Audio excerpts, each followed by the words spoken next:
नमस्कार, एक बार फिर स्वागत है आपका अपने show Vani the talk show में और मैं हूँ आपकी एंकर, आपकी होस्ट दीपशिखा लाकड़ा। आज हम आपकी मुलाकात करवा रहे हैं डॉक्टर नीलम परवानी जी से, जो कि एक हीलर हैं, टैरो कार्ड रीडर हैं और किन-किन चीज़ों के लिए बात बताऊँ, आप बहुत ऑल-राउंडर हैं और आपका एक ऑर्गनाइज़ेशन भी है जिसके तहत आप हीलिंग भी कर रही हैं, टैरो कार्ड रीडिंग करती हैं और ऐसी बहुत सारी आपके पास ऐसी विद्याएँ हैं जो मानव कल्याण में बहुत ही काम आने वाली चीज़ें हैं। तो आज हम उसी के बारे में बात करना चाहेंगे। सबसे पहले मैं आपसे पूछना चाहती हूँ कि हीलिंग क्या है? क्योंकि बहुत सारे लोग ऐसे हैं जिनको अभी क्लैरिटी नहीं है हीलिंग के बारे में कि एक्चुअली क्या है और हम क्यों ज़रूरत क्या है इसकी, किस लिए प्रयोग की जाती है? First of all thank you so much बुलाने के लिए मुझे वाणी टॉक शो पे। It's a pleasure to be here. मेरा नाम डॉक्टर नीलम पारवानी है। I am a reiki grand master, advanced yoga therapist, animal healer, switch word expert, naturopath and tarot card reader और मेरी ऑर्गेनाइजेशन का नाम है नेचर्स ग्रेस। जैसे कि आपने पूछा हीलिंग क्या है, जिस तरीके से हमें रोज सांस लेने की ज़रूरत पड़ती है, ब्रश करने की ज़रूरत पड़ती है, नहाने की ज़रूरत पड़ती है अपने बेसिक हाइजीन के लिए, उसी तरीके से हमें हीलिंग की भी ज़रूरत पड़ती है अपनी मेंटल, इमोशनल और फिजिकल बैलेंस को बनाने के लिए। Healing is very very scientific. इसमें पूरा साइंस का प्रोसेस इन्वॉल्व है और जब हम अपने आप को हील करते हैं तभी हमारी मेंटल फोकस और शार्पनेस और कंसंट्रेशन आती है।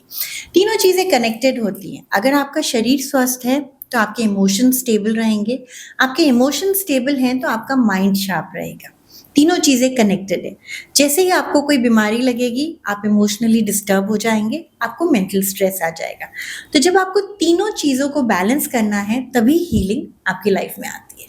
So it is a very integral part of your life और हर एक के लिए हीलिंग वैसे ही ज़रूरी है जैसे रोज़ नहाना ज़रूरी है। तो ये मैं जानना चाहती हूँ कि क्या ये एक प्रोसेस है? मतलब जैसे आपने कहा कि एक डेली रूटीन है हमारा, बिल्कुल। तो अभी तो लोगों को पता ही नहीं है, काफ़ी लोग ऐसे हैं जो जिनको हीलिंग का मतलब ही नहीं पता। तो इज़ इट अ प्रोसेस? जैसे हम पूजा करते हैं, तो उसमें एक हमें पॉज़िटिव एनर्जी आती है, हमें लगता है कि हम पूजा करेंगे तो हमें एक ईश्वर से कनेक्टिविटी रहती है और फिर हमें एक पॉज़िटिविटी मिलती है। तो क्या ये उस तरह का प्रोसेस है? बिल्कुल, ये उसी तरीके का प्रोसेस है। Recce healing is a process, it's a positive mindset. ये आपको एक माइंडसेट भी देता है, साथ में एक रिचुअल भी देता है जो आपको डेली फॉलो करना होता है। जब भी हम हीलिंग की बात करते हैं ये एक दिन में नहीं हो सकती, आपको रोज करनी पड़ती है। जैसे आप रोज पूजा करते हैं वैसे ही आप रोज मेडिटेशन भी करेंगे, वैसे ही आप रोज सेल्फ हीलिंग भी करेंगे। अगर मैं बहुत बेसिक टर्म में आपको रेकी हीलिंग समझाऊं तो जिस तरीके से हम रोज खाना खाते हैं एनर्जी पाने के लिए, उसी तरीके से रोज हम अपनी सेल्फ हीलिंग करते हैं ब्रह्मांड की पॉजिटिव एनर्जी को अपने बॉडी, माइंड और सोल में एंटर कराने के लिए। So it's a process that you need to learn. एक साइंटिफिक प्रोसेस है और बहुत सिंपल है। आप 5 दिन में उसे सीख सकते हैं और उसके बाद उसकी आप लाइफ लॉन्ग प्रैक्टिस कर सकते हैं। जिस तरीके से आप कोई मंत्र या आरती सीखते हैं और उसके बाद लाइफ लॉन्ग उसको चैंट करते हैं या उसकी पूजा आरती हर ओकेजन पे करते हैं, उसी तरीके से जब आप रेकी हीलिंग एक बार सीख जाते हैं तो वो विद्या जिंदगी भर के लिए आपके साथ है और आप उसको रोज यूज करते हैं to nourish your body, mind and soul with positive energy, जो कि आज की तारीख में बहुत ज़्यादा ज़रूरी है किसी भी सिचुएशन में और किसी भी एज ग्रुप के लिए। तो इसकी शुरुआत कैसे हुई? ये विचार आपके मन में कैसे आया कि आपको हीलिंग की तरफ जाना चाहिए, जहाँ आज काफ़ी लोग अनजान हैं इस प्रोसेस से और लोग पूजा-पाठ तक ही सीमित रहते हैं, नहीं पता कि इसका ये एक और मेथड है हीलिंग। तो आपके मन में विचार कैसे आया या आपके ऐसी कोई इंस्पिरेशन जिन्होंने आपको इंस्पायर किया हो, आपको लगा हो कि नहीं, ये कुछ है जो मुझे सीखना चाहिए? तो वो कहते हैं ना, जब तक खुद पे नहीं पड़ती है तब तक पता नहीं चलता कितना दर्द हो रहा है। सो हीलिंग मेरे लाइफ में तब आई when I had a medical issue. So मेरे को 2012 में I had a severe back pain, तो मैं 1 साल के लिए बेड पे थी एंड मेरा बैकग्राउंड बिल्कुल कॉर्पोरेट वर्ल्ड से है। I am a hotel management graduate with marketing MBA। तो अचानक से जब वो एक झटका लगा और 1 साल तक सारे ट्रीटमेंट्स लेने के बाद भी मैं वापस अपने पैरों पे खड़ी नहीं हो पाई, that's when reiki came into my life. तब मुझे किसी ने सजेस्ट किया कि आप रेकी हीलिंग क्यों नहीं करते, उससे आपको फ़ायदा हो सकता है। ऑनेस्टली तो शुरू-शुरू में मुझे भी इस चीज़ पे यकीन नहीं हुआ। जहाँ दवाइयाँ काम नहीं कर रही, वहाँ रेकी हीलिंग कैसे काम करेगी? पर जब मैंने वो सीखा, उसकी प्रैक्टिस की, it took me some time, क्योंकि जब आप हीलिंग करते हो तो वो सुपरफिशियली आपको ट्रीट नहीं करता, आपके रूट कॉज़ तक जाके उसको हील करता है।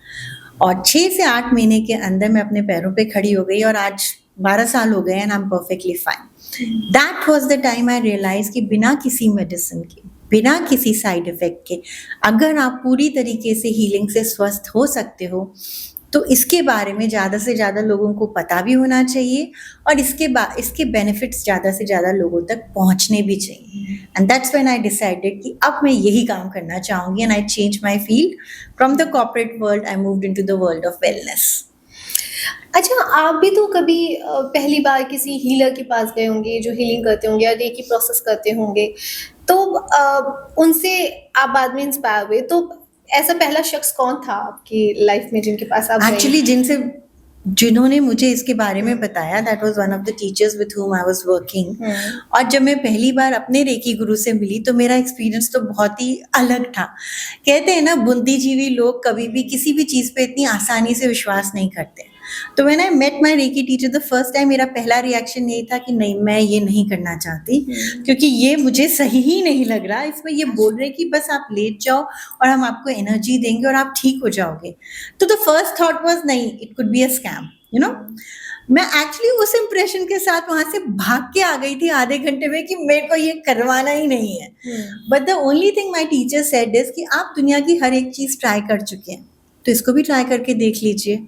And I am one person who loves to try, और जब तक मुझे किसी चीज का सोल्यूशन नहीं मिलता मैं बैठती नहीं हूँ। तो आई सेड मैंने सब कुछ ट्राई किया है, why not healing? And I think that one decision of my life was the best decision of my life. अब तक मैंने जितने भी डिसीजन लिए हैं, I am very proud of this decision कि मैंने आगे बढ़ के उसको ट्राई किया और उसने मेरी लाइफ को भी बदल दिया और आज उसकी वजह से हजारों की लाइफ भी बदल रही हैं।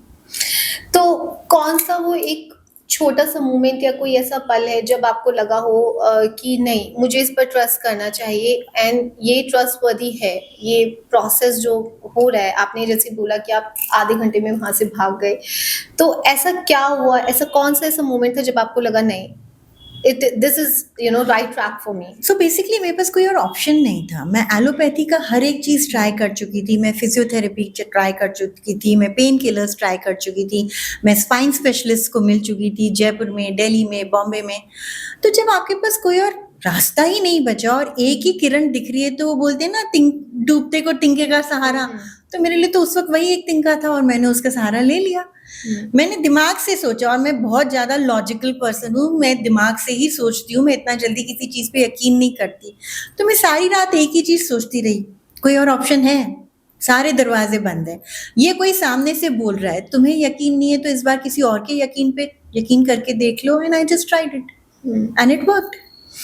तो एक आपने कहा कि ये एक ऐसा प्रोसेस है, आपको पॉजिटिव एनर्जी, तो क्या डिफरेंस क्या है कि आप वही पॉजिटिविटी आपको भगवान से मिल रही है, तो ये कुछ रिलेटेड है भगवान से, ऐसा कुछ है? हाँ, क्या है? जब हम भगवान की बात करते हैं तो we usually associated with a religion, you know, या तो हिंदू या मुसलमान या सिख या ईसाई। स्पिरिचुअलिटी का कोई रिलीजन नहीं है। Spirituality is not restricted to a particular sect और कम्युनिटी। और यही फर्क है स्पिरिचुअलिटी में और रिलीजन में। जब हम भगवान को देखते हैं तो हमें एक मूर्ति, एक फेथ चाहिए होता है, लोग चाहिए होते हैं उसको मोटिवेट करने के लिए, आपको एक कम्युनिटी मिलती है। स्पिरिचुअलिटी में आप अकेले चलते हो, ये आपके अकेले की जर्नी है, इट्स अ सोलो जर्नी। 10 जने आप पे यकीन करें ना करें, क्योंकि आपको उसके एक्सपीरियंसेस भी on a basic level, personal level पे होते हैं। मैं आज जो एनर्जी फील करती हूँ वो मैं आपको शायद शब्दों में नहीं बता सकती, लेकिन मैं आपको वो फील करा सकती हूँ। और जब आप उसे फील करोगे तो आप भी उसे शब्दों में नहीं बता पाओगे, लेकिन वो फील तो होगी ना आपको। तो इसीलिए जब हम स्पिरिचुअलिटी की बात करते हैं वो रिलीजन से बहुत ही अलग है। रिलीजन आप बाय फोर्स करवा सकते हैं, स्पिरिचुअलिटी बाय फोर्स हो ही नहीं सकती। It is a universal energy, ब्रह्मांड की एनर्जी है ये। तो ब्रह्मांड को तो सभी मानते हैं ना, we all are a part of a bigger universe, right? तो ब्रह्मांड की एनर्जी तो आपके पास भी है, मेरे पास भी, और इस वक्त इस रूम में भी है। तो इसको तो आप डिनाई कर ही नहीं सकते हैं। Energy is a scientific fact. तो ये है तो साइंस ही ना, तो इसीलिए हम इसको स्पिरिचुअल साइंस कहते हैं। सी, हीलिंग को अगर मैं आपको समझाऊं, healing is a common generic word. जैसे हम खाना बोलते हैं, food, food is a generic word. अब फूड में साउथ इंडियन आता है, नॉर्थ इंडियन आता है, चाइनीज आता है, थाई आता है, पर इन द एंड हम उस सबको फूड बोलते हैं। सो healing is a generic term. उसमें रेकी भी आती है, सुजोग भी आती है, एस्ट्रोलॉजी भी आती है, वास्तु भी आता है, न्यूमरोलॉजी भी आती है। तो ये डिफरेंट डिफरेंट मोडालिटीज है जो मिलके हीलिंग बनाती हैं। अब हीलिंग में भी जो रेकी हीलिंग है वो एक मदर है, और उसकी ये छोटी छोटी बच्चियां हैं। एस्ट्रोलॉजी हो गई, न्यूमरोलॉजी हो गई, सुजोग हो गया, टैरो हो गया, क्योंकि ये सारी मोडालिटी एनर्जी हीलिंग पे ही बेस्ड है। और रेकी उन सब की माँ है, क्योंकि reiki is only energy healing. Reiki में आपको किसी भी प्रॉप की जरूरत नहीं है, किसी भी इंफॉर्मेशन की जरूरत नहीं है। मुझे ना आपका डेट ऑफ बर्थ चाहिए, मैं ना आपको कोई तावीज देने वाली हूँ, ना कोई रेमेडी बताने वाली हूँ, ना मैं ये बोलने वाली हूँ पीपल को पानी चढ़ाओ। ऐसा कुछ नहीं है, ये सिंपल एनर्जी फ्लो है। तो जहां पे आप सिंपल एनर्जी का फ्लो कह रहे हैं, तो वो तो हम सबके शरीर में भी है, लिविंग और नॉन लिविंग मैटर में भी है। तो reiki is the mother of the healing modalities. Rest other are the different parts of healing modalities, and healing in itself is a complete common term जो हम यूज करते हैं holistic healing को describe करने में। अगर आप इतना बेसिक तरीके से इसको समझना चाहें तो ये वो चीज है। तो देखिए, जो भी प्रॉब्लम के साथ आता है उसका एक माइंडसेट होता है। जो लोग ऑलरेडी स्पिरिचुअल होते हैं, भगवान में विश्वास करते हैं, एनर्जीज में विश्वास करते हैं, जिनका फेथ ऑलरेडी डेवलप्ड होता है यूनिवर्स के प्रति, इन एनर्जीज के प्रति, उनको हीलिंग बहुत जल्दी सूट कर जाती है, because they are very receptive to healing. Healing वही इंसान ले सकता है जो हीलिंग के लिए रिसेप्टिव हो। अगर वो बोल दे मुझे हीलिंग नहीं चाहिए, तो मैं चाह के भी उसको हीलिंग नहीं दे सकती, रेकी हीलिंग नहीं। अगर आप कॉर्पोरेट वर्ल्ड से हो, definitely you are a logical person, जिसको दूसरी छोटी मोटी चीजें या अंधविश्वास या नहीं। दूसरा कोई आ रहा है जिसको भगवान में बिलीव नहीं है, जो पूजा पाठ नहीं करता, उसको अगर मैं रेकी बोलूंगी तो रेकी से वो रेजोनेट नहीं करेगा। लेकिन उसको अगर मैं सुजोग बोलूंगी, which is again a energy healing modality, जिसमें आपके एनर्जी पॉइंट्स आपकी बॉडी में है, आपकी फिंगर्स में, जिसके थ्रू ट्रीटमेंट होता है, वो उसको समझ में आएगा, क्योंकि वो एलोपैथी समझते हैं। तो उनको एनर्जी पॉइंट्स पता है, ऑर्गन्स पता है, डिजीजेस पता है। उन लोगों को मैं सुजोग कहूंगी। जो अपने फ्यूचर को लेके परेशान है, जो अपने फ्यूचर से रिलेटेड चीजें जानना चाहते हैं कि मैं ये बिजनेस करूँ या नहीं, मेरा ये रिलेशनशिप वर्क करेगा या नहीं, उनको हम टैरो के लिए बोलेंगे, क्योंकि tarot is a future prediction. जब आप टैरो में क्वेश्चंस पूछते हैं तो हम आपको आपका फ्यूचर प्रेडिक्शन बता रहे हैं, अगले 6 महीने से लेकर 1 साल में क्या होने वाला है वो बता रहे हैं। कोई आ रहा है कि भैया मेरा बच्चा पढ़ता नहीं एग्जाम में, या मेरे को ये प्रोजेक्ट मिल नहीं रहा और मुझे इसका क्विक सोल्यूशन चाहिए, तब मैं उनको स्विच वर्ड्स देती हूँ। Switch words again is a energy healing modality, जहाँ पे स्पेसिफिक वर्ड्स हैं जिनको जब आप बोलते हैं तो वो आपको उस पॉजिटिव सिचुएशन में और पॉजिटिव रिजल्ट की तरफ ले जाते हैं। तो based on your problem and your mindset, मैं डिसाइड करूंगी कि मैं आपको कौन सा सोल्यूशन दूँ। This is Korean acupressure. अब चाइनीज एक्यूप्रेशर में क्या होता है, आपके एक्यूप्रेशर के पॉइंट्स उस पर्टिकुलर एरिया में होते हैं। तो अगर आपको गर्दन में दर्द है तो वहां के प्रेशर पॉइंट्स को प्रेस किया जाएगा, बैक में दर्द है तो वहां के प्रेशर पॉइंट्स में। सुजोग is advanced acupressure which is a Korean acupressure, जहाँ पे आपके सारे प्रेशर पॉइंट्स आपके हैंड्स में और आपके फीट में होते हैं। So the term su means hand, jog means feet in Korean, so it's hand and feet treatment. तो आपकी कोई भी बॉडी के पार्ट में कोई भी बीमारी है, हम उस बॉडी पार्ट को नहीं छुएंगे, हम सिर्फ आपके इतने से हाथ के एरिया में उसका ट्रीटमेंट कर देंगे। And we use different kind of seeds, मेथी दाने, मूंग दाने, we also use small magnets and we use moxa. ये 4 चीजें यूज होती हैं, आपके फिंगर के ऊपर लगती है, आपको खाने को कुछ नहीं दिया जा रहा, you are not taking anything inside your body, only with the hand I can do treatment of every disease, चाहे वो एक्यूट है चाहे वो क्रॉनिक है। So this is what is sujok, Korean acupressure. अब ये चाइनीज एक्यूप्रेशर से इसलिए ज्यादा अच्छा और इफेक्टिव है क्योंकि चाइनीज एक्यूप्रेशर में आप उस बॉडी पार्ट को छू रहे हो। अगर गलती से भी आपने वो प्रेशर पॉइंट मिस कर दिया, उसकी जगह कोई दूसरा प्रेशर पॉइंट प्रेस कर दिया, तो उसके साइड इफेक्ट्स हो सकते हैं। यहाँ पे तो हम उस बॉडी पार्ट को छू ही नहीं रहे हैं, तो साइड इफेक्ट्स का कोई चांस ही नहीं है। कुछ खाने के लिए रेस्ट्रिक्टेड नहीं होता है, but these treatments can not be taken under the consumption of alcohol. In fact for that matter किसी भी हीलिंग को या किसी भी ट्रीटमेंट को under the influence of alcohol नहीं किया जाता। इनफैक्ट एलोपैथी मेडिसिन भी आप under the influence of alcohol नहीं ले सकते, क्योंकि तब जब आप अल्कोहल लेते हो आपकी बॉडी की एनर्जी कंप्लीटली चेंज हो जाती है, और ये सारे एनर्जी ट्रीटमेंट्स हैं, ये उस एनर्जी से कॉन्फ्लिक्ट करते हैं। अगर आपने अल्कोहल लिया है तो for the next 2 to 3 hours हम आपको पॉइंट्स नहीं लगाएंगे। अच्छा। और दूसरा, ये सिर्फ sujok specifically is not for the pregnant ladies. Pregnant ladies को हम पॉइंट्स नहीं लगाते। फिर उसके प्रॉप्स होते हैं सुजोग के, जैसे बॉल हो गए, प्रेशर बॉल्स हो गए, वो देते हैं, लेकिन पॉइंट्स नहीं लगाते, क्योंकि जब आप प्रेग्नेंट होते हो आपके अंदर एक एनर्जी नहीं, 2 एनर्जीज काम कर रही होती है, and your baby is always perfectly healthy. तो हम उस जो चीज बिल्कुल हेल्दी है उसका हम ट्रीटमेंट कैसे कर सकते हैं? तो अगर आपको प्रॉब्लम है तो वो आपकी बॉडी में है, लेकिन आपके बेबी के बॉडी में नहीं है, तो इसलिए तब हम पॉइंट्स नहीं लगाते। हम आपको सुजोग के बॉल्स, सुजोग के रिंग्स और भी प्रॉप्स हैं छोटे छोटे, वो देते हैं, आप वो यूज कीजिए, लेकिन पॉइंट्स नहीं लगाएंगे। तब हम हीलिंग आप अल्कोहलिक को भी दे सकते हो, नॉन अल्कोहलिक को भी दे सकते हो, प्रेग्नेंट को भी दे सकते हो, न्यू बॉर्न बेबी को भी दे सकते हो। इनफैक्ट हम तो 5 साल एंड अबव के बच्चों को रेकी सिखाते हैं। इतनी यंग एज से आप रेकी सीख सकते हो। It's align to the energy. In fact उनकी जो हीलिंग है वो आपकी और मेरी हीलिंग से बहुत ज्यादा स्ट्रॉन्ग। हाँ, तभी द रीजन इज उनके अंदर कोई नेगेटिव एनर्जी है ही नहीं, कोई ब्लॉकेज है ही नहीं, तो वो तो ऐसे हीलिंग देंगे और ऐसे आप ठीक हो जाओगे।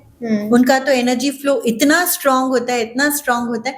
और रेकी हीलिंग बहुत सिंपल है। आपको करना क्या है, जिसको भी आप हीलिंग दे रहे हैं आपको बस उसके बॉडी के ऊपर ऐसे हाथ रख के हील करना है। ये तो हर छोटा बच्चा कर लेता है। Anybody can keep. बच्चे जब अगर from the age of 5 they start learning what is positivity, what is positive mindset. तो हम क्या कर रहे हैं, हम एक नई जनरेशन क्रिएट कर रहे हैं जो बचपन से पॉजिटिव है। रेकी हीलिंग और ये सारी मोडालिटीज हमने अब सीखी जब हमारे लाइफ में कोई प्रॉब्लम थी, कोई चैलेंज था।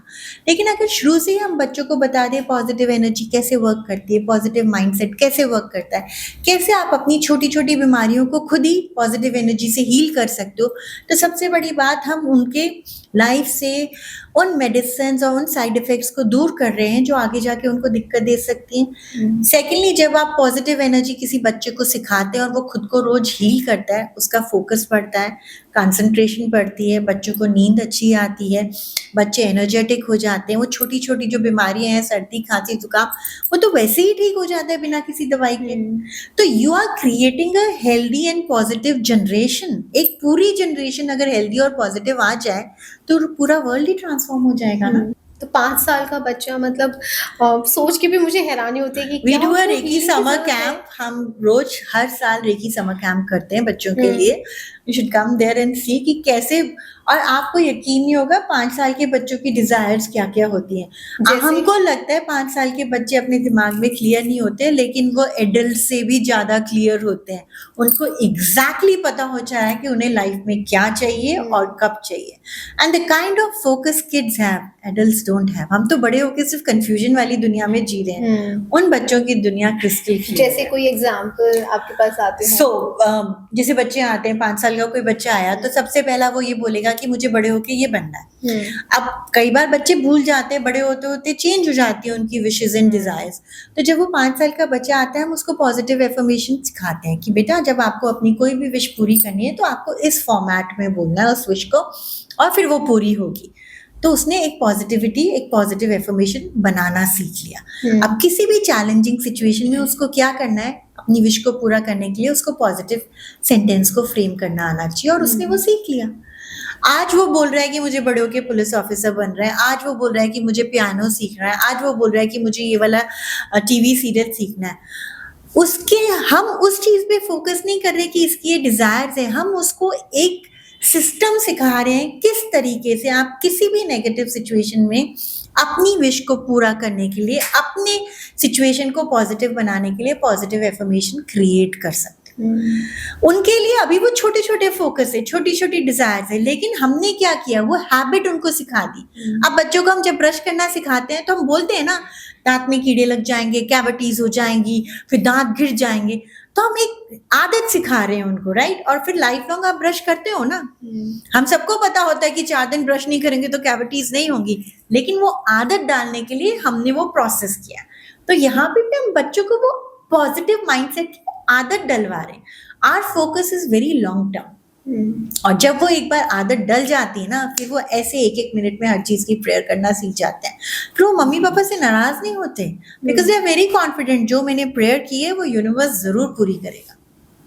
ग्रेट। अच्छा, एक बुक बहुत ही रिनाउंड बुक है, secret. The secret. The secret, ये उसी पर बेस्ड, मुझे जितना मैं ऑब्जर्व कर पा रही हूँ उसी पर बेस्ड है कुछ ऐसा। यस, आप बोल सकते हैं अ part of recce healing is based on secret. Secret में आपको बताया जाता है कैसे चीजों को अट्रैक्ट करना है, उसके लिए आपको पॉजिटिव एफर्मेशन सिखाई जाती है। लेकिन रेकी में हम आपको ये भी सिखाते हैं कि आप नेगेटिव एनर्जी को दूर कैसे करो, जो किसी और मोडालिटी में सिखाई नहीं जाता। आप पॉजिटिव एफर्मेशन किसी से भी सीख सकते हैं, आप रोज सुबह शाम positive healing positive podcast videos देख सकते हैं। लेकिन उससे क्या होगा, जितनी देर आप वो सुन रहे हैं या देख रहे हैं, आप उस फ्रेम ऑफ माइंड में रहते हैं। नेक्स्ट डे आप अपने रेगुलर पैटर्न में फिर पहुंच जाते हैं, फिर छोटी छोटी बात पे क्रिप कर रहे होते हैं, फिर वही नेगेटिव थॉट्स आ रहे होते हैं। रेकी में हम आपको सिखाते हैं कि नेगेटिव थॉट्स को कैसे रिमूव करना है। पॉजिटिव थॉट्स तो आपको सारी दुनिया सिखा रही है, लेकिन ये कौन सिखा रहा है कि नेगेटिव थॉट्स को खत्म कैसे करना है। That is what we teach in reiki. आपके कबर्ड में लिमिटेड जगह होती है कपड़े रखने की, उसी तरीके से आपके दिमाग में भी लिमिटेड जगह होती है थॉट्स को रखने की। जब तक आप नेगेटिव थॉट्स को हटाओगे नहीं, पॉजिटिव थॉट्स परमानेंटली आपके दिमाग में नहीं रह सकते। तो अगर आपने नेगेटिविटी को बर्न करना नहीं सीखा है, तो आप कितनी पॉजिटिविटी की बातें कर लो, वो कैसे आप लाइफ को चेंज करेगी। And that's what we teach you in reiki कि नेगेटिव थॉट प्रोसेसेस को कैसे निकालना है, अपने दिमाग पे रोज झाड़ू कैसे लगाना है। जैसे हम अपने घर से रोज झाड़ू लगा के कचरा निकाल रहे हैं, अपने दिमाग से भी हमें वही प्रोसेस करना है रोज। और नेगेटिव एनर्जी निकलेगी तभी तो पॉजिटिव एनर्जी आएगी ना। अगर निकलेगी नहीं तो दूसरी आएगी कैसे? फिर तो वो सिर्फ बार बार घूम रही है। आप सुन रहे हो, थोड़ी देर पॉजिटिव हो रहे हो, फिर आप वापस अपने पुराने पैटर्न में आ जाते हो। So these patterns have to be broken and there is a process for it. Secret आपको पॉजिटिव एनर्जी का इंपॉर्टेंस बता रहा है, आपको ये बता रहा है कि पॉजिटिव एनर्जी से आप ये सब क्रिएट कर सकते हो। रेकी आपको नेगेटिव एनर्जी पहले निकालना सिखाएगी, फिर पॉजिटिव एनर्जी डालना सिखाएगी। So it's a permanent solution. तो जितना मैं समझ पा रही हूँ कि रेकी हीलिंग एक ऐसा प्रोसेस है जो एक कोई भी आदमी individually they can learn and implement. Yes, anybody can और लर्न। टैरो कार्ड रीडिंग जो आप बताते हैं, इट्स लाइक कि हमारी अगर प्रॉब्लम है तो there is someone who can solve it. Yes, tarot card is like a guidance. आपको जैसे हम सलाह लेने जाते हैं लोगों से, अपने फ्रेंड से, रिलेटिव से, कोई प्रॉब्लम हो गई, उसी तरीके से टैरो कार्ड्स को हम एज ए गाइडेंस यूज करते हैं कि अगर मैं इस सिचुएशन में अभी स्टक हूं, तो अगर मैं ये काम करूं तो मेरे लिए अच्छा है, या ये काम करूं तो अच्छा है। और टैरो कार्ड्स निकाल के हम उस एनर्जी से सिंक होके आपको वो गाइडेंस देते हैं कि इस पर्टिकुलर सिचुएशन में अभी आप ये करेंगे तो ये आपके लिए ज्यादा बेहतर रहेगा। So go for this path instead of that path. It's like a Google map. अब गूगल मैप, आपके पास एक डेस्टिनेशन होगा तभी तो आप गूगल मैप यूज करोगे ना, बिना डेस्टिनेशन के तो नहीं करोगे।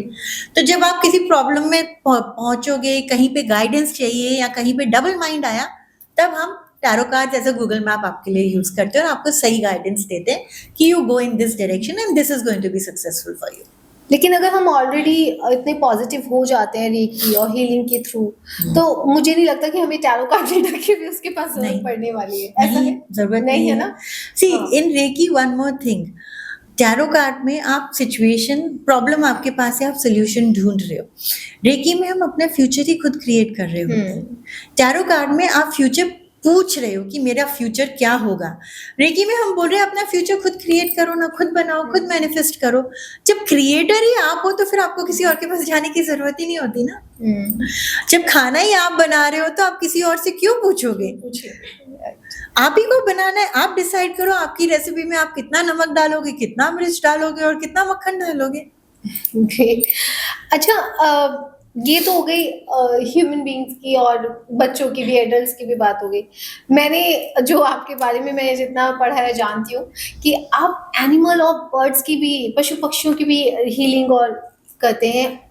किस तरह से? मतलब ये मेरे लिए एक बहुत ही आश्चर्यजनक बात थी ये, जब मैंने इस बारे में सुना और पढ़ा कि आप उनकी भी करते हैं। यहाँ मतलब इंसानों को संभालना मुश्किल हो जाता है, तो बेजुबानों को उनको संभालना बहुत आसान तो होता है। उनकी हीलिंग और कैसे पता चलता है कि दे रिक्वायर्ड अ हीलिंग? मतलब इट्स सच अ, मुझे समझ नहीं आता।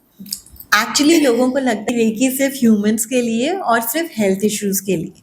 रेकी आप ह्यूमंस के अलावा प्लांट्स को भी दे सकते हैं, एनिमल्स को भी दे सकते हैं, बर्ड्स को भी दे सकते हैं, इकोसिस्टम को भी दे सकते हैं, अपने पहाड़ों को, नदियों को, पानी को, किसी को भी दे सकते हैं। अब प्लांट्स और एनिमल्स के साथ एक बहुत बड़ा एडवांटेज होता है, उनमें दिमाग नहीं होता। So they are very very receptive to positive energy. एक एनिमल, बर्ड या प्लांट आपकी एनर्जी से आइडेंटिफाई करता है कि आप उसके लिए हो या नहीं।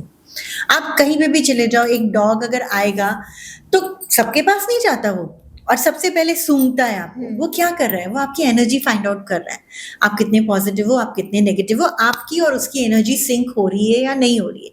अगर उसे लगेगा आप डॉग लवर नहीं हो तो वो आपके पास नहीं आएगा, क्योंकि उसे आपसे नेगेटिव वाइब मिल रही है। और अगर उसे लगेगा कि आप एनिमल लवर हो तो वो खुशी खुशी चलता चलता आ जाएगा। तो जब उन्हें कोई भी फिजिकल वुंड होती है या इमोशनल ट्रॉमा होता है, जो कि एनिमल्स को भी होता है, चाहे पेट्स हो चाहे स्ट्रे एनिमल्स हो, कितने लोग स्ट्रे एनिमल्स को पत्थर मार रहे होते हैं, इधर से उधर भगा रहे होते हैं, उनके बच्चों पे, पपीज पे गाड़ियां चल जाती है तो उनकी मदर्स देख रही होती है। तो ये ट्रॉमा एनिमल्स को होता है, तब उनको हीलिंग चाहिए होती है। वो खाना पीना छोड़ देते हैं, वो एक कोने में बैठ जाते हैं, बीमार होते हैं, या कोई फिजिकल वुंड लगा होता है, तो आप पॉजिटिव एनर्जी से उसको हील कर सकते हो। The same is with the birds also. और एनिमल्स तो इतने इंटेलिजेंट होते हैं कि उनको पता चल जाता है कौन हमारी मदद करेगा। So it's my personal experience, में जहां भी जाती हूँ, चाहे वो कोई नई जगह ही क्यों ना हो, अगर कोई भी डॉग, कोई भी काऊ हर्ट है, वो आके खुद बोलते हैं कि हमें हीलिंग की जरूरत है। I just share a very simple example. मैं एक नई सोसाइटी में शिफ्ट हुई थी and that was the first day. और मैं स्ट्रे एनिमल्स को फीड करती हूँ, तो मैं हमेशा शाम को बाहर जाके जो भी एनिमल्स होते हैं फीड करके आती हूँ। मैं जस्ट निकली थी उस सोसाइटी से और थोड़ी सा अंधेरा था, and there comes a dog wagging his tail. तो मैं ऐसे ऐसे उसको प्यार कर रही हूँ, खाना दे रही हूँ, वो खाना नहीं खा रहा।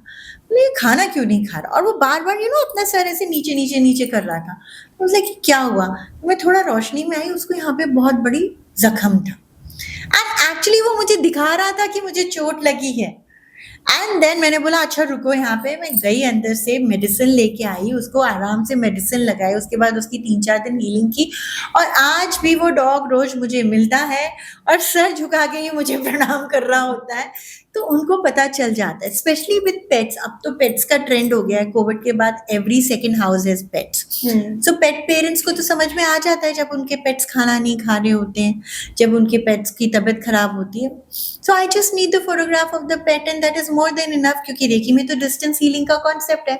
हमें उनको एक जगह रखने की भी जरूरत नहीं है, वो जहाँ है वहीं तक हीलिंग पहुंच जाती अच्छा, मतलब रेकी में आप फिजिकली आपको प्रेजेंट होना जरूरी नहीं है, आप बिल्कुल ऐसे कर जरूरी सकते नहीं हैं। है। और हीलिंग में कैसे? अच्छा, आपने कहा जैसे हीलिंग में you just put your hands like That is this, Reiki हाँ, healing. और you are transfer your energies to them, whatever, whosoever is there. तो एनिमल्स के साथ आप कैसे करते हैं उनको हीलिंग देना? मतलब सो सी, रेकी का जो कॉन्सेप्ट होता है उसमें something is called as distance healing. First step of reiki, जब आप फिजिकली, आप मेरे पास आए, आपने बोला हीलिंग दो, मैंने आपको लिटाया, मैंने हाथ रख के आपको हीलिंग दी। लेकिन अगर आप मेरे सामने नहीं आ सकते, आप किसी दूसरे सिटी में रह रहे हो या दूसरे कंट्री में रह रहे हो, तो भी हम आपको हीलिंग देते हैं। तो उसी तरीके से एनिमल्स को भी देते हैं। What I need is a photograph.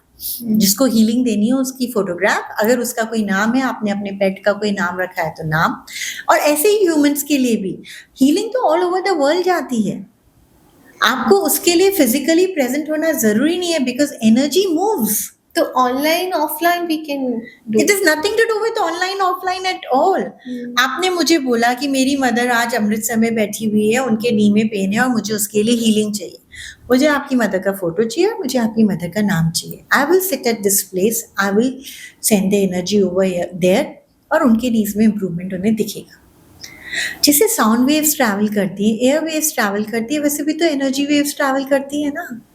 आज आप मोबाइल से भी तो बात कर रहे होते हो, एक कंट्री से दूसरी कंट्री, कोई वायर तो है नहीं, इलेक्ट्रोमैग्नेटिक वेव्स ट्रैवल कर रही है ना। तो एनर्जी हीलिंग, रेकी हीलिंग भी तो एनर्जी ही है, तो एनर्जी भी तो ट्रैवल कर रही है।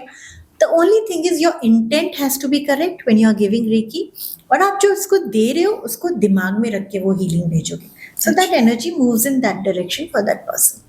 मैंने कुछ देखा भी है, मतलब कोविड में भी कई लोगों ने ऑनलाइन वीडियो कॉल्स पर हीलिंग्स दी हैं। बिल्कुल। तो जब मैंने ये देखा तो मैं सच बताऊं तो मुझे बिलीव नहीं विश्वास नहीं हुआ। हुआ। मुझे लगा इट्स जस्ट स्टुपिडिटी कि आप बैठे हैं और एक गैजेट के थ्रू आप सोच रहे हैं कि आपको पॉजिटिव एनर्जी कैसे वो मिल गैजेट की भी जाएगी। जरूरत नहीं है, क्योंकि जब हम हीलिंग दे रहे हैं तो हम गैजेट को कुछ नहीं कर रहे।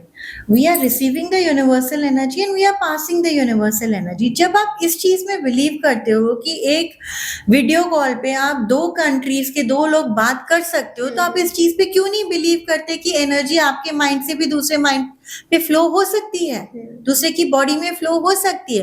एक्चुअल एनर्जी का कॉन्सेप्ट तो यही है ना। हम टेलीपैथी किसे कहते हैं, वो भी तो यही होता है, दिमाग से दिमाग की बात करना। तो दिमाग से दिमाग पे लोग बात कर सकते हैं, तो एक दिमाग से दूसरे दिमाग तक एनर्जी भी तो जा सकती है। और एनर्जी का तो काम ही है फ्लो करना। बस उसे डायरेक्शन बता दीजिए किस डायरेक्शन में फ्लो करना है, फ्लो करने लग जाएगी। और आप जब वो प्रोसेस सीख जाते हैं तो आपको पता चलता है it's a very simple but a very scientific process. इसमें कोई हम वो पूरा हवन शवन कांड कुंड कुछ नहीं कर रहे हैं। कोई भी प्रॉप्स चाहिए ही नहीं ना हमको, जरूरत ही नहीं है। अब आप मुझे बताओ, आप अभी सांस ले रहे हो, मैं आपको बहुत बेसिक सा क्वेश्चन पूछ रही हूँ। आप अभी सांस ले रहे हो, ऑक्सीजन कहाँ से आ रहा है बताओ? एनवायरनमेंट, यूनिवर्स, आपको कैसे पता है इसी एनवायरनमेंट से ऑक्सीजन आ रहा है? Because we are living here. Exactly. और इस एनवायरनमेंट में ऑक्सीजन के अलावा 5 और गैसेस हैं। तो आप सिर्फ ऑक्सीजन ही क्यों ले रहे हो? आप नाइट्रोजन क्यों नहीं ले रहे? आप कार्बन डाइऑक्साइड क्यों नहीं ले रहे? हम कभी भी इस क्वेश्चन को चैलेंज नहीं कर रहे हैं, right? We have accepted it कि एनवायरनमेंट में ये गैसेस हैं और हमें ऑक्सीजन चाहिए सांस लेने के लिए और कार्बन डाइऑक्साइड बाहर निकलेगी। अब यही ऑक्सीजन सिलेंडर जब कोविड में लोगों को नहीं मिल रहा था तो हाय तौबा मची थी। That was a limited source of oxygen जो खत्म हो गया। द सेम वे आपको एनर्जी 2 तरीके से मिलती है, या तो आपके खाने से जो आप रोज खाते हो, विच is a limited source of energy. आप जितना खाओगे, जितना पौष्टिक खाओगे, उतनी एनर्जी आपको मिलेगी। एक अनलिमिटेड सोर्स ऑफ एनर्जी भी है इसी ब्रह्मांड में, और वो है रेकी एनर्जी। रेकी का मतलब ही है यूनिवर्सल लाइफ फोर्स एनर्जी। तो हम बस उसी अनलिमिटेड सोर्स ऑफ एनर्जी को यूज करते हैं हीलिंग के लिए। जैसे आप ऑक्सीजन ले रहे हो एनवायरनमेंट से, वैसे ही हम रेकी हीलिंग लेके एनवायरनमेंट्स में आपकी तरफ भेज रहे हैं। सिंपल कॉन्सेप्ट है। अच्छा, तो क्या ये एंशियंट टाइम से चला आ रहा है? बिल्कुल, या अभी आप जब बिल्कुल। सीखते हैं ये विद्या, जब आपको सिखाई जाती है, आप सीखते हैं, तो क्या पूरा आपको उसी पुरातन काल से, पुराने युगों से जो चलता आ रहा है, वो पूरा हिस्ट्री आपको सिखाया जाता है? नहीं, पूरा हिस्ट्री सिखाने की जरूरत नहीं है, बट देन ये चीज है पुराने टाइम से। आपको याद होगा जब पुराने जमाने में ऋषि मुनि थे या साईं बाबा थे या जीसस थे, लोग उनके पास अपनी प्रॉब्लम्स के लिए जाते थे और वो ऐसे सर पे हाथ रखते थे और आपकी प्रॉब्लम्स ठीक हो जाती थी। So what were they giving? Sir पे हाथ रख के वो क्या दे रहे होते? एनर्जी दे रहे होते थे ना, पॉजिटिविटी दे रहे होते थे। उनके सर पे हाथ रख के आपका दिमाग शांत हो जाता था, आपके घाव भर जाते थे, आपकी प्रॉब्लम सॉल्व हो जाती थी। So crown chakra is here, right in the center of your head. और क्राउन चक्रा को हम स्पिरिचुअल चक्रा कहते हैं। तो जब हम रेकी की एनर्जी यूज करते हैं, we receive it through the crown chakra. इसलिए इंडियन माइथोलॉजी में बचपन से सालों से दिखाया जा रहा है कि हम आशीर्वाद हमेशा यहाँ हाथ रख के देते हैं, सर के बीचों बीच। हम आशीर्वाद कंधे पे नहीं हाथ रख के देते हैं, सर पे हाथ रख के देते हैं। क्योंकि जब आप आशीर्वाद दे रहे हो, you are giving the purest form of positive energy and the other person is receiving it through their crown chakra. तो ये तो पुरातन काल से चला आ रहा है। बट तब क्या होता था कि ऋषि मुनि इतनी साधना करते थे तो वो इतने पावर्स लेके आते थे। रेकी में उसको बहुत सिंप्लीफाइड कर दिया। अब आपको इतना मेडिटेशन और साधना करने की जरूरत नहीं है, और अब ये एक लिमिटेड सेक्ट के लिए नहीं है, कोई भी इसे सीख सकता है। अच्छा, जैसे it's all about, as you said कि इट्स ऑल अबाउट पॉजिटिविटी, और एक अफर्मेशन पर बेस्ड होता है। अब बहुत सारे लोग हैं जो सक्सेसफुल है हमारे देश में, विदेशों में बहुत सक्सेसफुल लोग हैं, तो कुछ लोग इसको मानते हैं, कुछ नहीं मानते। तो वो कैसे फिर, मतलब लोग मैं ये एज अ ऑडियंस में आपसे पूछना चाह रही हूँ कि आप जरूरी नहीं है आप रेकी सीखो, लेकिन आप रेकी को यूज तो हर समय कर रहे हो अपनी लाइफ में।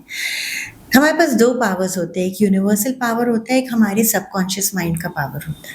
आप जितने भी सक्सेसफुल लोग हैं उनसे जाके पूछ लीजिए वो अपने आप को रोज क्या मैसेज देते हैं।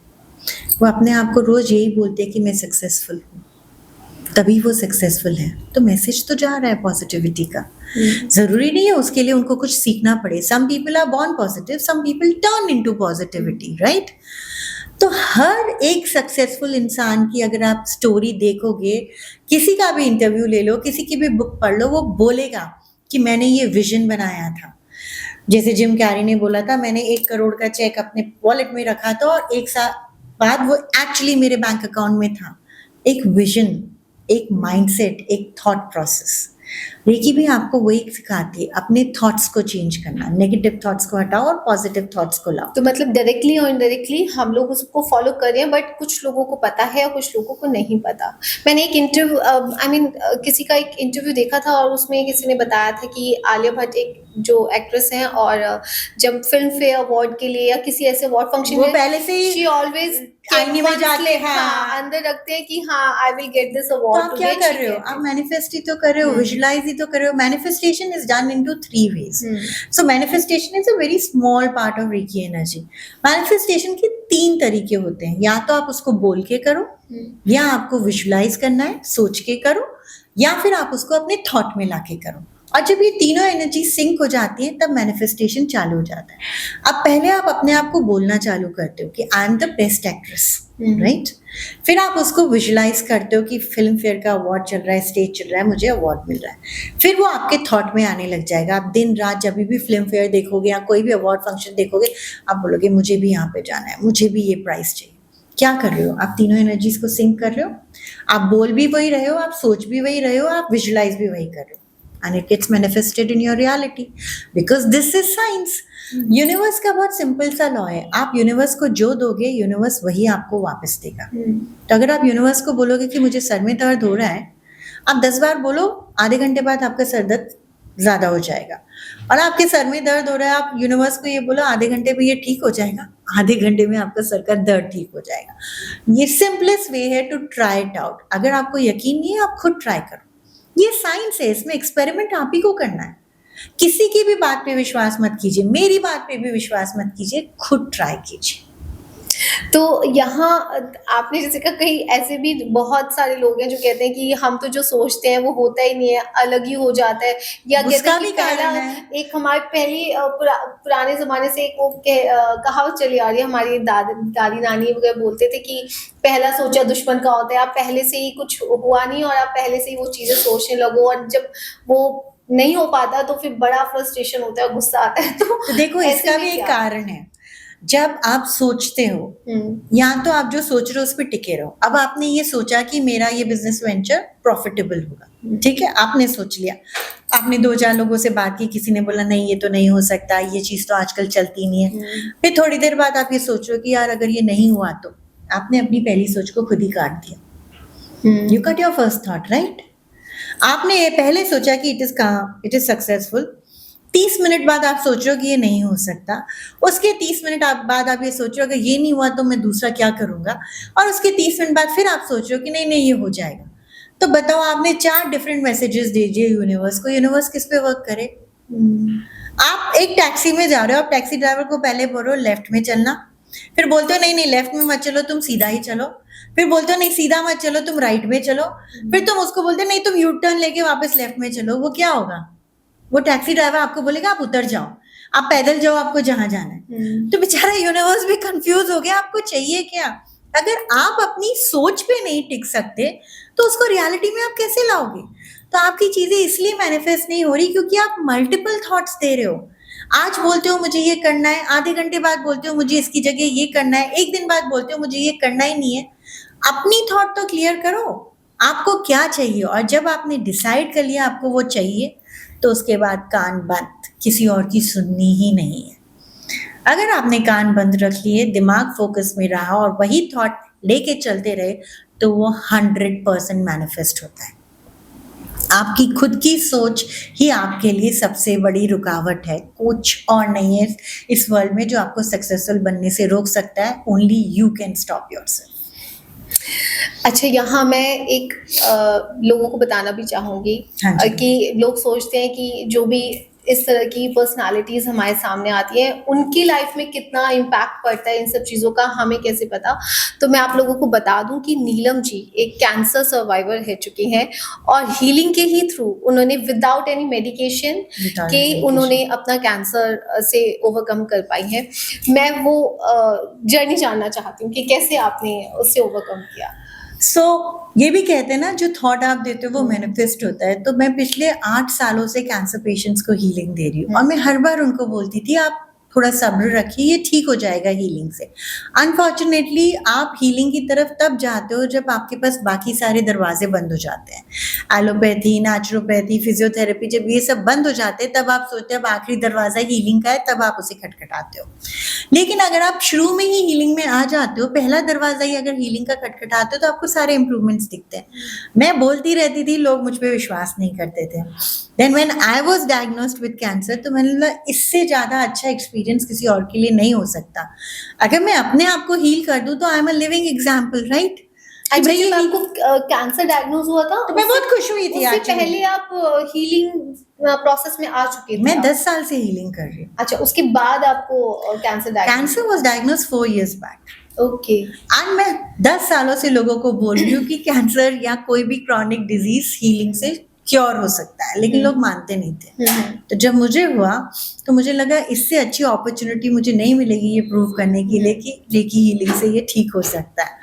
And I healed myself completely. It's been 4 years। मेरे पेट स्कैन्स, मेरे रिपोर्ट सब क्लियर हैं और मैं आज भी वही बोल रही हूँ जो मैं 10 साल पहले बोल रही हूँ। स्टेज में it was stage 3 breast cancer.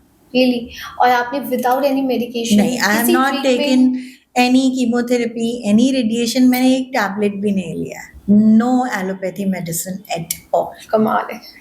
और मैं आज भी यही बोलती हूँ कि हर क्रॉनिक डिजीज रेकी से ठीक हो सकता है, बशर्ते आप पहला दरवाजा हीलिंग का खटखटाएं। और उसके चमत्कार में आपके सामने बैठी हूँ, लिविंग एग्जाम्पल हूँ। इससे ज्यादा तो मैं अब क्या ही बोलूँ। बहुत अच्छी बात आपने बताई। अच्छा, टैरो कार्ड, ये इसके लिए मैं बहुत ही शुरू से, वैसे मैंने कभी इस पर बिलीव नहीं किया। आप यहाँ आए हैं तो मेरे भी बहुत सारे ऐसे क्वेरीज हैं। टैरो कार्ड्स और ज्योतिष में दोनों प्रेडिक्शंस पर बेस्ड हैं। बिल्कुल। तो क्या इसमें भी ऐसा है कि कुछ कनेक्टिविटी है यूनिवर्स के साथ, या कितना सच है और कितना सच दिखा पाते हैं आप? सी, दोनों ही एनर्जी बेस्ड हैं। एस्ट्रोलॉजी यानी कि ज्योतिष में भी ग्रहों की दिशा और महादशा और आपकी डेट ऑफ बर्थ के हिसाब से जो भी आपके एस्ट्रोलॉजिकली डायरेक्शन और सेटिंग्स है वो बताई जाती है। अब एस्ट्रोलॉजी के प्रेडिक्शंस हैं वो लंबे होते हैं। आप 3 साल बाद का भी प्रेडिक्शन बता सकते हो, 7 साल बाद का भी, क्योंकि आपको पता चलती है ग्रहों की दिशा और महादशा क्या है। टैरो में भी प्रेडिक्शन है, लेकिन टैरो में इंस्टेंट प्रेडिक्शन है, शॉर्ट टर्म प्रेडिक्शन है, 6 महीने से लेकर 1 साल तक। अच्छा, तो उससे जो ऊपर आप, नहीं? हाँ, उससे ज्यादा नहीं। अच्छा। दोनों ही आपकी एनर्जी से सिंक है। जब भी आप कोई क्वेश्चन पूछते हो तो उसके पीछे की एनर्जी वर्क करती है। जब आप कार्ड उठाते हो टैरो में तो आपकी एनर्जी और कार्ड की एनर्जी यूनिवर्स की एनर्जी के साथ सिंक होती है और तभी वो जवाब मिलता है। जिसे एस्ट्रोलॉजी में ग्रहों की दिशाएं ऑटोमेटिकली सेट होती हैं कि ये तारा अब डूब रहा है, ये तारा वापस आ रहा है, शनि की 7.5 चल रही है, तो वो आप चार्ट के हिसाब से, आप उनका मूवमेंट रिस्ट्रिक्ट नहीं कर सकते, आप सिर्फ उनका मूवमेंट रीड करते हो और फिर लोगों को बताते हो कि इस हिसाब से आपकी क्या प्रेडिक्शन होगी। उसी तरीके से टैरो के हर एक कार्ड की एक एनर्जी होती है, हर एक कार्ड का एक मीनिंग होता है। तो जब जो क्वेश्चन पूछ रहा है उसकी एनर्जी उस कार्ड की एनर्जी के साथ सिंक होती है, तो जब आप वो कार्ड निकालते हो वो कार्ड आपकी एनर्जी से सिंक होके ही निकलता है। कार्ड हम नहीं निकाल रहे होते, कार्ड वो निकाल रहा होता है जिसका क्वेश्चन होता है। और दोनों ही प्रेडिक्शंस हैं, दोनों ही सही हैं, बट दोनों की ड्यूरेशंस अलग अलग हैं। Tarot is always a short term guidance, 6 महीने से लेकर 1 साल तक का। तो जो आपकी इंस्टेंट प्रॉब्लम है ना, उसका सोल्यूशन टैरो बहुत आसानी से आपको बहुत जल्दी देता है और बिल्कुल करेक्ट देता है। जो आपके लॉन्ग टर्म प्रॉब्लम्स है, जैसे 2 साल बाद, 3 साल बाद या आज से 5 साल बाद, तब आप एस्ट्रोलॉजी की तरफ जाते हो, क्योंकि वहां पे आपके ग्रहों की दिशाएं और महादिशाएं सालों तक चलती है। जैसे शनि की 7.5 हम बोलते हैं 7.5 साल तक चलती है। तो अगर आपकी शनि की 7.5 चल रही है तो एस्ट्रोलॉजर बता देगा कि अगले 3 साल तक आपकी 7.5 है और वो 3 साल बाद ही खत्म होगी। टैरो में हम सिर्फ 6 महीने से 1 साल का प्रेडिक्शन देंगे आप। तो मैं जितना हमने मूवीज में और ये सब टीवी पर हम लोगों ने देखा है कि टैरो जो कार्ड रीडर्स होते हैं बड़ा अलग तरह का उनका लुक बनाया जाता है और एक डार्क रूम में बैठ के और इस तरह नहीं, की ऐसा कुछ करने की कोई जरूरत लाइट नहीं से, होती। तो क्या सच में इसका कुछ नहीं, ऐसा बिल्कुल इम्पैक्ट होता है? नहीं, नहीं, तो मतलब नहीं, एक बिल्कुल नॉर्मल रोशनी वाला रूम नॉर्मल लोग होते हैं, हम लोग हैं भाई हम कुछ भी ज्यादा नहीं। वो ठीक है, कई बार जैसे अब डॉक्टर्स का, सर्जन का एक वो लुक हमने सोचा हुआ है दिमाग में ज्यादा। पिक्चरों में तो डॉक्टर्स भी दिखा रहे होते हैं कि ऐसे ऐसे इंस्ट्रूमेंट्स देख रहे हैं, ले रहे हैं, कर रहे हैं। आप एक नॉर्मल सर्जन से पूछेंगे तो वो बोलेंगे नहीं, मेरी लाइफ बहुत डिफरेंट है इससे। ट्रीट कैसे किया होगा, मतलब क्या ऐसा क्यों इतना नेगेटिविटी के साथ क्यों दिखाया जाता है कि हाँ tarot is not a negative हाँ। एनर्जी। जो आप वो क्रिस्टल बॉल्स वगैरह दे रहे हैं, हाँ बॉल्स दिखाई जाती हैं, हाँ। उसमें कुछ पिक्चर्स आते हैं, हाँ, one that- lady That is, see, देखिए जिस तरीके से पॉजिटिव एनर्जी वर्क करती है उसी तरीके से इस ब्रह्मांड में नेगेटिव एनर्जी भी वर्क करती है। जिस तरीके से tarot, reiki, vastu, astrology positive energy healing therapies है, वैसे ही ब्लैक मैजिक, वुडू, वो सब नेगेटिव हीलिंग है, तो वो भी वर्क करती है। भाई अगर नेगेटिविटी होगी नहीं तो पॉजिटिविटी की इंपॉर्टेंस कैसे पता चलेगी? तो वो जो आप डार्क रूम और वो सब बोल रहे हो, वो हड्डियां और वो स्कल और वो सब रखना, तो वो नेगेटिव एनर्जीज और नेगेटिव एनर्जी की जो प्रैक्टिसेस करते हैं वो वैसा एम्बियंस बनाते हैं कि ताकि थोड़ा डर क्रिएट हो, क्योंकि वो डर का धंधा है। बिजनेस हाँ it's a business of fear. अगर आपको डर नहीं लगेगा तो आप बार बार उनके पास जाएंगे कैसे क्यों? जाएंगे? तो दो तरीके से healers, technically healer is someone who gives you faith, who gives you confidence and who gives you positivity. कोई भी हीलर अगर वो एक्चुअल में हीलर है तो कभी भी ये नहीं चाहेगा कि आप उनके ऊपर डिपेंडेंट हो जाए। वो चाहेंगे कि आप इंडिपेंडेंट होके फियरलेस लाइफ जिए। जहां आपको डिपेंडेंसी फील हो रही है वहां पे फिर आप सही जगह पे नहीं है। You need to find a better person. अच्छा, यहाँ पर आपने बात की ब्लैक मैजिक की, ये मुझे नहीं पता होता है नहीं होता, because I don't believe in such things, but अगर ऐसा होता है और बहुत ही स्ट्रॉन्ग माना जाता है ब्लैक मैजिक, तो क्या उसमें हील कर सकते हैं? मतलब ब्लैक मैजिक बहुत ही ज्यादा पावरफुल माना जाता है। अब तो आप उसको बताइए कैसे- मुझे, आप क्यों मानते हो कि ब्लैक मैजिक बहुत पावरफुल है? मतलब हम लोगों ने सबने सुना है, लोगों ने अपने एक्सपीरियंसेस बताए हैं, दैट डू वी बिलीव कि हाँ सच में बहुत स्ट्रांग होता होगा, उसमें पता नहीं क्या क्या चीजें दे आर यूजिंग, तो क्या उसमें भी हील कर Yes, सकते हैं? उसमें भी Easy रेकी है? हीलिंग काम करती है। सी, ये तो सालों से चला आ रहा है, बुराई पे हमेशा अच्छाई की विजय होती है। तो any kind of negative energy, any kind of black magic can be broken with recce healing, because वो तो पॉजिटिव एनर्जी है ना। तो अच्छाई की ही जीत होनी है, ये तो लिखा हुआ है। तो इट्स अ लॉन्ग प्रोसेस, और मतलब डिपेंडिंग ऑन क्या सिचुएशन है, किस तरीके का आपके ऊपर वशीकरण किया गया है या किस तरीके का ब्लैक मैजिक किया है। Yes, it takes time. Overnight तो कुछ भी नहीं होता, ओवरनाइट तो वो एनर्जी भी वर्क नहीं कर रही। अच्छा, कोई बहुत ज्यादा उससे सफर हो रहा हो, बहुत इमीडिएट उसको इफेक्ट चाहिए, तो उसके लिए क्या वर्क करता है? हर चीज के लिए रेकी हीलिंग वर्क करती है। रेकी हीलिंग तो एक पार्किंग स्लॉट से लेकर, एग्जामिनेशन से लेकर, इंटरव्यू से लेकर, बॉयफ्रेंड गर्लफ्रेंड के रिलेशनशिप से लेकर, हर एक एनर्जी, हर एक सिचुएशन में पॉजिटिव एनर्जी वर्क करती है। जहां पे भी आपकी लाइफ में आप कहीं पे भी स्टक हैं, चाहे फाइनेंशियली स्टक है, रिलेशनशिप वाइज स्टक है, आपकी हेल्थ को लेके, बिजनेस को लेके, बच्चों की पढ़ाई को लेके, कॉलेज की एडमिशन को लेके, यहाँ तक कि आप ट्रैफिक में भी स्टक हैं, तो वहां पे भी पॉजिटिव एनर्जी वर्क करती है। पॉजिटिव एनर्जी क्या करती है? हर वो चीज जो रुकी हुई है उसके फ्लो को चालू कर देती है। तो जब आप नेगेटिव एनर्जी से घिर जाते हैं तो उससे भी निकलने के लिए पॉजिटिव एनर्जी आपकी हेल्प करती है, चाहे वो किसी भी लेवल की नेगेटिव एनर्जी क्यों ना हो। Positive energy will remove that negative energy and flow आपकी लाइफ का वापस चालू हो जाएगा। अच्छा, यहाँ ये जो आपने बताया कि नेगेटिविटी, बहुत किसी के पास बहुत ज़्यादा नेगेटिविटी होती है या नेगेटिव एनर्जीज उसको बहुत ज़्यादा तंग करती हैं, और जब आप उनको हील करते हैं तो मैंने सुना है कि जो हीलर होता है उनके ऊपर भी पर्सनली या प्रोफेशनली वो इम्पैक्ट करती हैं चीज़ें, तो क्या ऐसा सच में है? और अगर है तो आप दीपिका, कैसे अगर overcome ऐसा करते हैं? होता तो मैं यहाँ पे अभी बैठी नहीं होती। तभी मैंने आपसे पूछा कि आप उससे कैसे ओवरकम करते हैं, अगर इम्पैक्ट पड़ता है क्या सच में ऐसा देखो, होता है? सबसे बड़ी बात तो जैसे एक सर्जन सर्जरी से पहले अपने हाथ पैर अच्छे से धोता है, ग्लव्स पहनता है, उसके बाद एंटर करता है, right, Yes. With the whole mask and all, उसी तरीके से हम भी जब किसी को हीलिंग देते तो सबसे पहले हम अपनी प्रोटेक्शन करते हैं, मतलब एक फिर हम किसी सुरक्षा को, कवच आपके पास हम रहता है। सबके पास सुरक्षा कवच होता है। हम रेकी में सबसे पहली चीज ही अपने स्टूडेंट्स को ये सिखाते हैं, अपनी प्रोटेक्शन प्रेयर के बिना आप किसी को हीलिंग नहीं दे सकते, चाहे वो जानवर और प्लांट से क्यों ना हो। आप किसी को भी नहीं दोगे, इट इज स्टैंडर्ड प्रोसीजर। किसी भी सर्जन को देख लो, वो कोई भी इंस्ट्रूमेंट को डिसइंफेक्ट किए बगैर नहीं यूज करेगा, चाहे सामने वाला मरने की कगार पे ही हो, तब भी वो पहले उसको डिटॉल में डालेगा, सैनिटाइज करेगा, फिर ही उस इंस्ट्रूमेंट को उस बॉडी पे यूज करेगा, right? Exactly the same way हमारा प्रोटेक्शन इतना स्ट्रांग होगा तभी तो हम उस चीज से लड़ पाएंगे, वरना तो हम वैसे ही शहीद हो जाएंगे, वीर गति को प्राप्त हो तो जाएंगे। इसका मतलब ये है कि नेगेटिव चीजों का इम्पैक्ट होता है, यू हैव हर एक चीज का इम्पैक्ट होता है। It is up to you how you protect yourself, and we have been taught to protect ourselves, that's why we are called healers ना। हम अपने आप को पहले हील करते हैं तभी तो हम हीलर बनते हैं।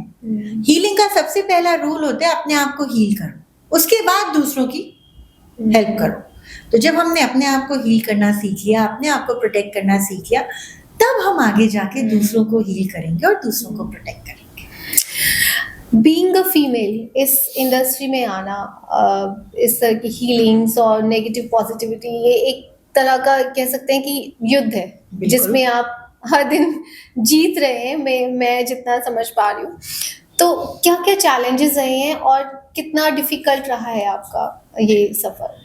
सबसे पहली बात तो लोगों का फेथ डेवलप कराना है इसमें, विच इज अ चैलेंज। अब after covid it is come as a blessing for us कि लोग मानने लगे हैं हीलिंग को, हीलिंग के इफेक्ट्स उनको दिखने लगे हैं, और अब बहुत से लोग एलोपैथी के साथ साथ इन मोडालिटीज को भी साथ में लेके चलते हैं। So that is one thing, the faith develop कराना। सेकेंड होता है, this is not social service.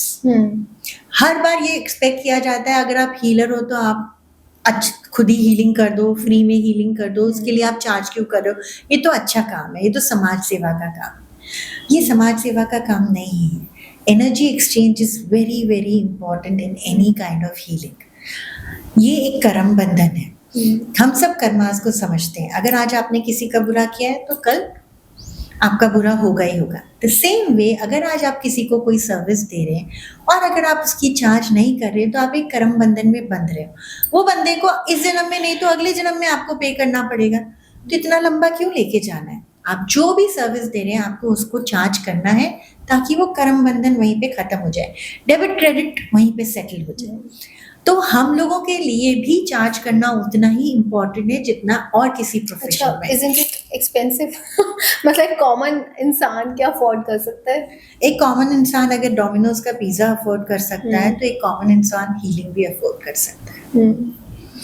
अगर आप एक रात का डिनर के लिए 4-5 हज़ार रुपए वेस्ट कर सकते हैं तो हीलिंग को इतना देना तो कोई बड़ी बात नहीं है। And if you compare prices of healing in terms of allopathy treatment, healing is very very nominal. एक कैंसर हीलिंग के लिए अगर आप हीलर से हीलिंग लेते हो और आप कीमो और रेडिएशन लेते हो, अगर दोनों के प्राइसेस कंपेयर करोगे तो जहां आप एक सेशन वहां पे कर रहे हो वहां पे आपकी 1 महीने की हीलिंग हो जाती है। और सबसे बड़ी बात, कोई साइड इफेक्ट्स नहीं है इसके। आप कीमो रेडिएशन लेते हो उसके बाद आपके कितने साइड इफेक्ट्स होते हैं, सालों तक वो चल रहे होते हैं। यहाँ पे तो कोई साइड इफेक्ट भी नहीं है and it is economically less pressure. आप कैंसर के ट्रीटमेंट के लिए हॉस्पिटल में जाओ, आपको पैकेजेस मिलते हैं, 5 लाख का पैकेज, 10 लाख का पैकेज, 15 लाख का पैकेज, एज इफ आप कोई प्रॉपर्टी खरीद रहे हो, राइट?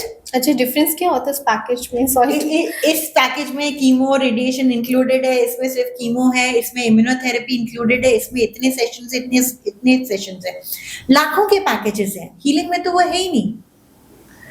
अगर आप 10 सेशन से हील हो गए तो 11वां सेशन हम आपको देंगे क्यों?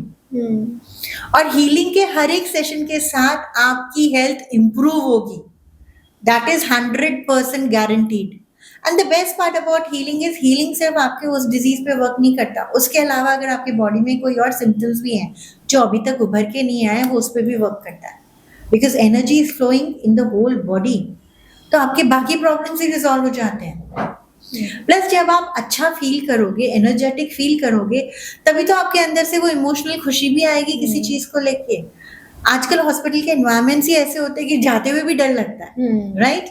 और यहाँ पे आप अपने घर में बैठे हो, उसी फैमिली के साथ बैठे हो और आपकी हीलिंग हो रही है। कोई ट्रॉमा नहीं है, कोई डरावना एनवायरनमेंट नहीं है, कोई सैड स्टोरीज नहीं है, हंसते खेलते हीलिंग लीजिए और हंसते खेलते ठीक हो जाइए। तो उससे बेटर क्या हो सकता है? कोई ऐसा चैलेंजिंग केस जो आपके पास आया हो कभी? बहुत सारे आए हैं। कोई ऐसा स्पेसिफिक जो आपको लगता है कि हाँ बहुत डिफिकल्ट था बट आपने किया? ओके, सो हमने सारे हेल्थ से रिलेटेड एग्जांपल्स देखे। आज मैं आपको एक दूसरा एग्जांपल बताती हूँ रेकी का। So there was a client जिनको ये प्रॉपर्टी सेल करनी थी और काफी टाइम से ये प्रॉपर्टी सेल नहीं हो रही थी, तो वो उसकी हीलिंग करवाने आए। और जब मैं उसकी हीलिंग कर रही थी तो मुझे पता चला there is being some kind of negative effect put on that property, ताकि वो प्रॉपर्टी बिके ना, राइट? तो अब अगर मैं ये उनको बोलती तो उनको शायद इतना जल्दी इस बात पे यकीन नहीं आता। तो मैंने उनको बोला I will give these many sessions, और उसके बाद आपकी जहाँ पे भी डील हो रही है, जिस भी को आप दिखा रहे हैं, आप उनका नाम मुझे बता दीजिएगा और ये डीलिंग हो जाएगी। It took me 10 sessions to remove that negative energy from that property, और उसके बाद जो उनकी नेक्स्ट डील हो गई वो सक्सेसफुल थी। तो रेकी एनर्जी हर एक नेगेटिव एनर्जी को आपके लाइफ से निकालती है। फिर वो आपके बॉडी में ना हो, कि आपकी प्रॉपर्टी में हो सकती है, आपके बिजनेस में हो सकती है, आपके रिलेशनशिप में हो सकती है। And that was the perfect example for a person to understand कि वो क्यों नहीं बिक रही थी। मतलब आप यकीन करिए, इस पे कुछ हुआ है, मुझे नहीं पता किसने किया है, क्या किया है, मेरा काम है उसको हटाना। और 10 सेशंस के बाद ये प्रॉपर्टी आप जिसको भी पहली दिखाओगे और जो आपको पहली बेस्ट डील मिलेगी, जिससे आप खुश होगे, वो हो जाएगी, और वो हो गया। तो आपके पास मतलब ऐसे केसेस, मैरिटल केसेस भी बहुत आते बहुत होंगे। सारे आते हैं, रिलेशनशिप से रिलेटेड केसेस आते हैं, स्टूडेंट्स के आते हैं, बिजनेसमैन के आते हैं, हर जगह से आते हैं। तो आप जेम्स वगैरह भी क्या इसमें सजेस्ट करते हैं? इट्स रेकी में कोई भी हाँ। प्रॉप नहीं होता, तो कोई अंगूठी नहीं है, कोई अगरबत्ती नहीं है, कोई धुनी नहीं है, कुछ नहीं। It's just simple plain positive energy. आपका एक ब्रांड भी है, नेचर्स ग्रेस। हाँ जी। तो मैं चाहूंगी थोड़ा सा आप उसको ब्रीफ करें, क्या है एक्चुअली इस ब्रांड के अंदर क्या? So Nature's Grace is a holistic healing center, जिसके ऑपरेशंस जयपुर और गुड़गांव दोनों में हैं। In Gurgaon we are working from last 10 years। Jaipur में हमने पिछले 2 साल से ऑपरेशंस चालू किए हैं। तो उसके 2 वर्टिकल्स हैं। एक है जो मेरा पर्सनल हीलिंग वर्क है, जहाँ पे मैं रेकी, सुजोग और स्विच वर्ड्स के सर्टिफिकेट कोर्सेज करती हूँ, सिखाती हूँ, टैरो कार्ड रीडिंग सिखाती हूँ, प्लस काउंसलिंग और हीलिंग भी देती हूँ, और कंसल्टेशंस करती हूँ, personal and professional, plus wellness retreat. The another vertical of Nature's Grace is Nature's Grace Miracles of Holistic Healing, जो कि एक वेलनेस कम्युनिटी है। I wanted to create awareness for this.